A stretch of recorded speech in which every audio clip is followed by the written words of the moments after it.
guidebook author Claiborne Young shares some insights with us on cruising North Carolina's coastline. Now, Ocracoke Island is the last of the developed Outer Bank islands that is still only accessible by water. Ocracoke is a very historic community formed back in the 1700s, originally as a community of pilots to bring boats through Ocracoke Inlet. Today, it is a sleepy little village, particularly in the off-season, with wonderful facilities for cruising boaters.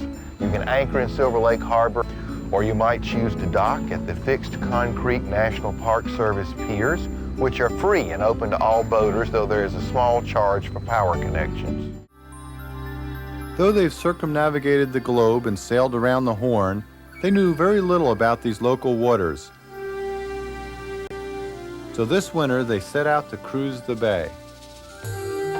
Experience of years of sailing together has taught them how to tackle new cruising grounds, whether it be crossing the Pacific or something as simple as crossing the Chesapeake.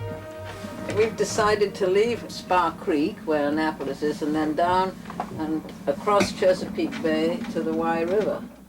It's a favorite trip for many bay sailors. Leave Annapolis, keeping the Thomas Point light well to starboard, cross over to the eastern shore of Maryland, round Bloody Point, then into Eastern Bay across the mouth of the Miles and Wye rivers and anchor in Shaw Bay for the first night. Then back up the Miles River to St. Michael's and keep an eagle eye out for shoal waters.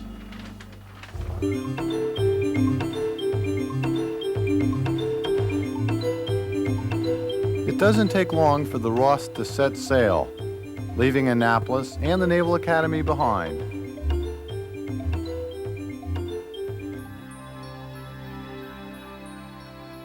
Quiet winter sunset on the eastern shore, the best time to watch the waterfowl. One last check of the anchor, and bed down in Shaw Bay. Margaret and Hal head up the Miles River to St. Michael's. It's a short trip on the river, which is a mirror of Chesapeake Bay life. And as they sail into St. Michael's, Hal and Margaret discover its enduring charms. Here also are the working sailboats of the Chesapeake, the skipjacks and the bug-eyes that dredge oysters under sail, and the Chesapeake Bay Maritime Museum, a kind of outdoor storehouse of nautical history that anyone who loves the sea will find fascinating.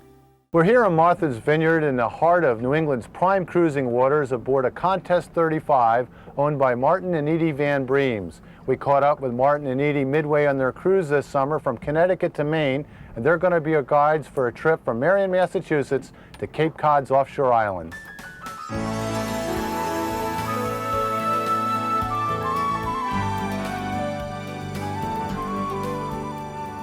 Like a lot of people have their own business, it's hard to get away a big hunk of time, but it's pretty easy to take a long weekend, and in one long weekend we can get the boat from Connecticut up to here.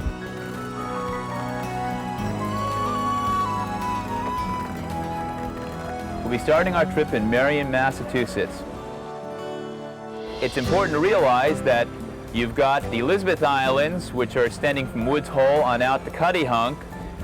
Beyond the Elizabeth Islands, you come to Martha's Vineyard. So there's two bodies of water, Buzzards Bay, which is between the mainland of Massachusetts and the Elizabeth Islands. And on the other side of that, you have the Vineyard Sound and Martha's Vineyard itself. From Vineyard Haven, we'll be sailing through Tarpaulin Cove and then heading on down towards Cuttyhunk Harbor.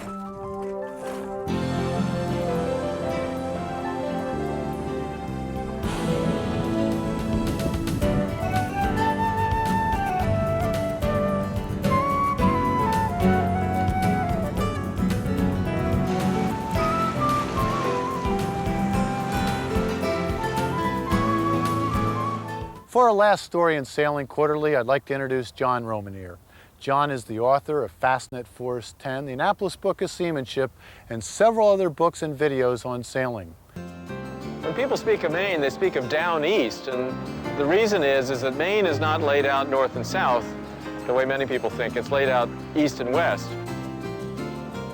So I think I first cruised up here in 1958 when I was a boy with my family. I was about 14.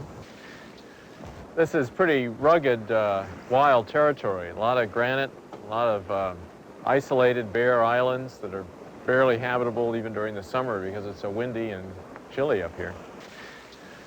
I suppose it's the sort of thing that encourages an independence of spirit that Maine people are known for.